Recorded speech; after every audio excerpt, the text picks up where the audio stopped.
नमस्कार विद्यार्थी मित्रांनो, स्वागत आहे तुमच्या आपल्या यूट्यूब चॅनलवर। आजच्या व्हिडिओमध्ये आपण एक नवीन जाहिरात बघणार आहोत। यामध्ये इंजिनिअरिंग केलेला प्रत्येक विद्यार्थी एलिजिबल राहणार आहे। तुम्ही बीई केलेलं असेल किंवा बीटेक केलेलं असेल किंवा तुम्ही पॉलिटेक्निक केलेलं असेल तरी सुद्धा तुम्ही या परीक्षेचा फॉर्म भरू शकता। या ॲडव्हर्टाइजमेंट बाबत आपण आजच्या व्हिडिओमध्ये संपूर्ण माहिती घेणार आहोत। ही ॲडव्हर्टाइजमेंट तुमच्यासाठी खूप जास्त महत्त्वपूर्ण आहे, म्हणून हा व्हिडिओ तुम्ही शेवटपर्यंत बघत राहा। तुमचा कुठलाही टाइम वेस्ट न करता आता आपण आजची जाहिरात बघून घेऊया। तर बघा विद्यार्थी मित्रांनो, ही आजची आपली जाहिरात आहे। यामध्ये government of India ministry of railway मार्फत ही जाहिरात आलेली आहे, म्हणजेच RRB मार्फत ही जाहिरात प्रसिद्ध करण्यात आलेली आहे। यामध्ये पदांची नावे बघा। रेल्वेमध्ये तुम्हाला junior engineer, deputy material superintendent आणि केमिकल अँड मेटलर्जिकल असिस्टंट म्हणजे CMA या पदासाठी ही जाहिरात आलेली आहे। तीन प्रकारची पदे यामध्ये भरण्यात येणार आहे। फॉर्म भरायला आतापर्यंत सुरुवात झालेली नाही। संपूर्ण ॲडव्हर्टाइजमेंट सुद्धा आतापर्यंत आलेली नाही आहे। शॉर्ट नोटीस आलेली आहे, परंतु प्रत्येक वर्षी परीक्षा होत असते, तर या परीक्षेबाबत संपूर्ण माहिती अवेलेबल आहे। एज लिमिट काय राहणार आहे, एग्जाम पॅटर्न काय राहणार आहे, एलिजिबिलिटी क्रायटेरिया काय राहणार आहे, हे मी तुम्हाला आजच्या व्हिडिओमध्ये संपूर्ण सांगणार आहे। परंतु त्याआधी बघा, फॉर्म भरायला सुरुवात होणार आहे 31 तारखेपासून। ओके, 31 ऑक्टोबरपासून तर 30 नोव्हेंबरपर्यंत तुम्ही या परीक्षेचा फॉर्म भरू शकणार आहात। यामध्ये मी तुम्हाला आधी सांगितल्याप्रमाणे junior engineer, deputy material superintendent आणि केमिकल अँड मेटलर्जिकल असिस्टंट या पदांसाठी परीक्षा होणार आहे। यामध्ये लेवल 6 बघा जे आहे पे लेवल आहे, म्हणजे 7 पे कमिशननुसार तुम्हाला बेसिक पे आहे 35,400 रुपये, म्हणजे तुम्हाला 70,000पर्यंत पगार तुम्हाला इथे लागतात तुम्हाला मिळणार आहे। ओके, 65,000, 68,000, 70,000 सिटी बघून, म्हणजे XYZ अशा प्रकारे सिटीज असतात, तर ते बघून तुम्हाला पगार मिळणार आहे। यानंतर तुम्हाला 8वं वेतन आयोगसुद्धा लागू होणार आणि 8वं वेतन आयोग लागू झाल्यानंतर तुमचा पगार 1 लाखाच्या जवळपास होऊन जाणार आहे। ठीक आहे, एज लिमिट बघा 18 वर्षापासून तर 33 वर्षापर्यंतचे विद्यार्थी यामध्ये फॉर्म भरू शकणार आहेत। ओके, टोटल वॅकन्सीज आहेत 2,500च्या जवळपास। ओके, 2,500पेक्षाही जास्त यामध्ये टोटल वॅकन्सीज आलेल्या आहेत। आता मी तुम्हाला या परीक्षेबाबत संपूर्ण माहिती जी आहे मी तुम्हाला यामध्ये देणार आहे। ओके, आता बघा विद्यार्थी मित्रांनो, मी तुम्हाला सांगितलेलं आहे की 2,570 यामध्ये वॅकन्सीज आलेल्या आहेत। तर यामध्ये कोणत्या कोणत्या पदासाठी किती वॅकन्सीज आलेल्या आहेत बघा। ज्युनियर इंजिनियरसाठी सर्वाधिक वॅकन्सीज आलेल्या आहेत, त्या म्हणजे 2,312। त्यानंतर chemical supervisor and metallurgical assistant यासाठी 63 जागा आलेल्या आहेत। त्यानंतर डेपोट मटेरियल सुपरिटेंडेंटसाठी 195 जागा आलेल्या आहेत। अशा प्रकारे 2,570 टोटल जागा या आलेल्या आहेत। ठीक आहे, आता बघा विद्यार्थी मित्रांनो, एज्युकेशनल क्वालिफिकेशन। ज्युनियर इंजिनियरसाठी सर्वचे सर्व विद्यार्थी एलिजिबल राहत नाही। ज्युनियर इंजिनियरसाठी काय राहणार आहे बघा, मी तुम्हाला आधीच सांगितलेलं आहे, पॉलिटेक्निक म्हणजे डिप्लोमा। ओके, डिप्लोमा किंवा डिग्री काहीही चालणार आहे। तुम्ही पॉलिटेक्निक केलेलं असेल किंवा तुम्ही डिग्री घेतलेली असेल तरीसुद्धा तुम्ही फॉर्म भरू शकता। आता डिग्रीमध्ये बीटेकसुद्धा चालणार आहे आणि बीईसुद्धा चालणार आहे। ओके, बीटेक आणि बॅचलर ऑफ इंजिनिअरिंग दोनही विद्यार्थी यामध्ये फॉर्म भरू शकतात। आणखी एक महत्त्वपूर्ण गोष्ट म्हणजे फायनल इयरचे विद्यार्थी फॉर्म भरू शकणार नाही। ओके, जर तुमचा निकाल फॉर्मची जी लास्ट डेट आहे त्याच्या आधी जर तुमचा रिझल्ट लागला तर तुम्ही फॉर्म भरू शकता, आणि जर तुमचा निकाल फॉर्मची लास्ट डेट जाण्याच्या आधी लागलेला नसेल तर तुम्ही फॉर्म भरू शकणार नाही, म्हणजेच फायनल इयर अपिअरिंग विद्यार्थी फॉर्म भरू शकत नाही। ठीक आहे, आणखी एक महत्त्वपूर्ण गोष्ट म्हणजे ज्युनियर इंजिनियरसाठी बघा मी इथे लिहितो, हे बघा, ज्युनियर इंजिनियरसाठी मेकॅनिकल इंजिनिअरिंगचे विद्यार्थी प्लस इलेक्ट्रिकल इंजिनिअरिंगचे विद्यार्थी प्लस इलेक्ट्रॉनिक्स, ओके EC लिहून टाकतो, आणि त्यानंतर सिव्हिल इंजिनियर, तर या ब्रांचेसचे विद्यार्थी तुम्ही फॉर्म भरू शकता। आणि यांच्याशी रिलेटेड ज्या ब्रांचेस असतात, ओके सब ब्रांचेस ज्याला आपण म्हणतो, ते सुद्धा फॉर्म भरू शकता। आता समोर बघा, डेपोट मटेरियल सुपरिटेंडेंटसाठी पॉलिटेक्निकचे विद्यार्थी आणि इंजिनिअरिंग केलेले विद्यार्थी, कोणत्याही फील्डमध्ये तुम्ही इंजिनिअरिंग केले असेल तर तुम्ही फॉर्म भरू शकता। ओके, यामध्ये बघा मेकॅनिकल किंवा इलेक्ट्रिकल असं काही नाही। तुम्ही IT विद्यार्थी असाल किंवा तुम्ही CS चे असाल तरीसुद्धा तुम्ही यामध्ये फॉर्म भरू शकता।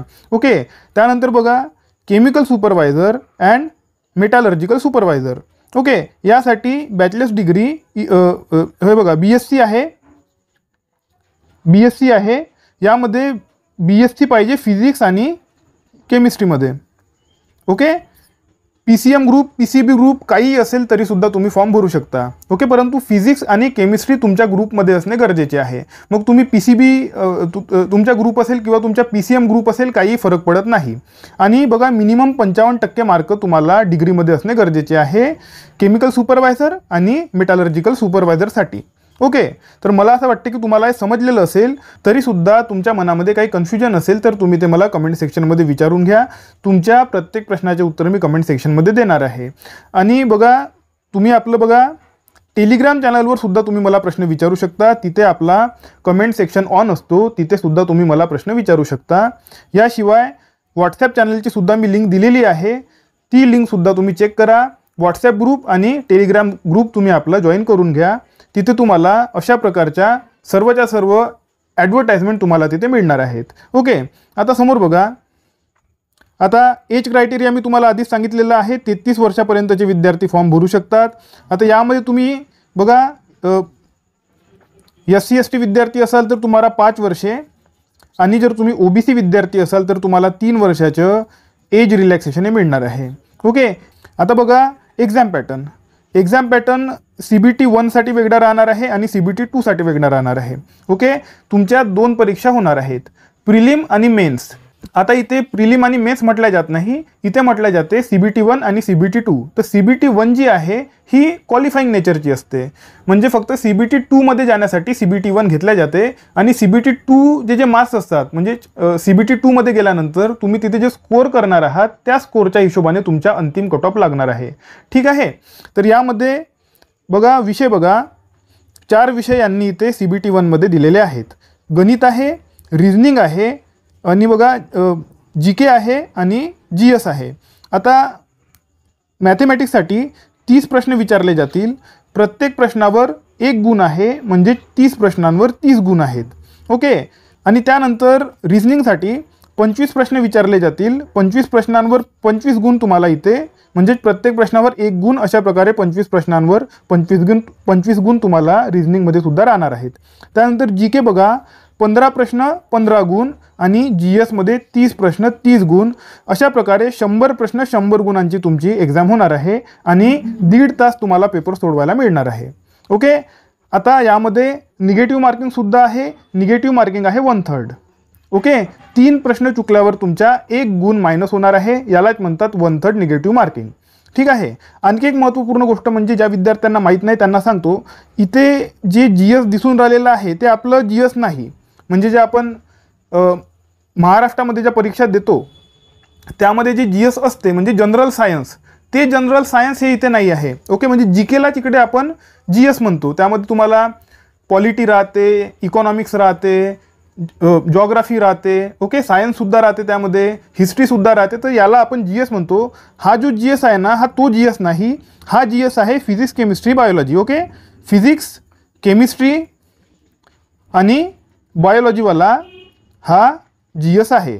आणि तो जो आपला GS असतो, जो बेसिकली GK असतो, तो हा आहे वरचा. ओके, हा विषय आहे जनरल अवेअरनेस. इथे तुम्हाला हिस्ट्रीवर एखादा प्रश्न विचारेल, जॉग्राफीवर एखादा प्रश्न विचारेल, करंट अफेअरवर बघा, करंट अफेअरवर येतील प्रश्न, आणि पॉलिटीवर येतील. तर हा तो GS आहे. ओके, म्हणजे जनरल अवेअरनेस. तर ज्या विद्यार्थ्यांना असं वाटत आहे की GSवर 30 प्रश्न आहे, तर तो GS नाही. आता बघा विद्यार्थी मित्रांनो, CBT 2 मध्ये सुद्धा GK आहे, म्हणजे जनरल अवेअरनेस आहे. इथे सुद्धा इथे प्रश्न 15 आणि मार्कसुद्धा इथे 15 आहे, सेम आहे. आता इथे फिजिक्स आणि केमिस्ट्री यांनी इथे सेपरेट दिलेलं आहे. यामध्ये 15 प्रश्न 15 गुण इथे सुद्धा यांनी दिलेले आहेत. बायोलॉजीवर मेन्समध्ये म्हणजेच CBT 2 मध्ये बायोलॉजीवर प्रश्न विचारले जाणार नाही. ओके, त्यानंतर कम्प्युटर नॉलेजवर सुद्धा तुम्हाला आहे 10 प्रश्न 10 गुण. ठीक आहे, त्यानंतर एन्व्हायरमेंट आणि पोल्युशन कंट्रोल यामध्ये 10 प्रश्न 10 गुण. खूप बेसिक आहे हा. ओके, विषय. त्यानंतर सर्वात इम्पॉर्टंट म्हणजे टेक्निकल ॲबिलिटीज, यामध्ये 100 प्रश्न 100 गुण आहेत. ओके, 100 प्रश्न 100 गुण. ओके, याच्यात तुम्हाला अभ्यास करावा लागतो आणि यामध्ये तुम्ही स्कोर केला म्हणजे तुम्ही आरामात पास होऊन जात असता.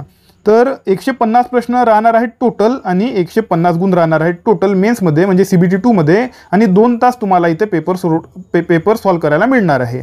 ओके, तर मला असं वाटते की हे सुद्धा तुम्हाला समजलेलं असणार. ठीक आहे. आता बघा विद्यार्थी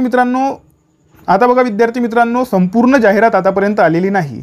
संपूर्ण जाहिरात आल्यानंतर तुम्हाला माहिती पडणार की बघा फीज वगैरे नॉर्मली सेमच असते यामध्ये सुद्धा, परंतु त्याची स्लाईड मी आणलेली नाही आहे फीज वगैरे. तर तुम्ही जर एलिजिबल असाल तर तुम्ही फॉर्म भरून टाकायला पाहिजे. ओके, फॉर्म भरायला आता वेळ आहे. 31 तारखेपासून फॉर्म भरायला सुरुवात होणार आहे. तुमच्याकडे बघा सर्टिफिकेट वगैरे नसतात, जसं बघा OBC सर्टिफिकेट असेल, ओके, NCL असेल, म्हणून बघा आधीच हे लोक अशा प्रकारे शॉर्ट नोटीस प्रसिद्ध करत असतात, जेणेकरून जर तुमच्याकडे एखादं सर्टिफिकेट नसेल तर तुम्ही ते काढून घ्यायला पाहिजे. आणि मी सुद्धा त्यासाठी व्हिडिओ बनवलेला आहे की तुम्ही जर एज्युकेशनल क्वालिफिकेशनमध्ये जर तुम्ही बसत असाल तर तुम्ही सर्टिफिकेट काढून घ्या. सेंट्रलचे सर्टिफिकेट लागतात, केंद्राचे सर्टिफिकेट लागतात, तर ते तुम्ही काढून घ्यायला पाहिजे. आणि तुम्ही 31 तारखेपासून जे आहे फॉर्म भरायला सुरुवात होणार आहे, तर त्यासाठी तुम्ही तयार राहायला पाहिजे. ओके, तर बघा विद्यार्थी मित्रांनो, खूप इम्पॉर्टंट हे जे आहे एक्झाम आहे. तुमच्या मनामध्ये काही प्रश्न असतील, काही शंका असतील तर तुम्ही त्या मला कमेंट सेक्शनमध्ये विचारू शकता. आता आपण भेटूया आपल्या पुढच्या व्हिडिओमध्ये. तोपर्यंत अभ्यास करत राहा. या व्हिडिओला लाईक करा, चॅनलला सबस्क्राईब करा आणि बेल आयकॉन प्रेस करून टाका. धन्यवाद.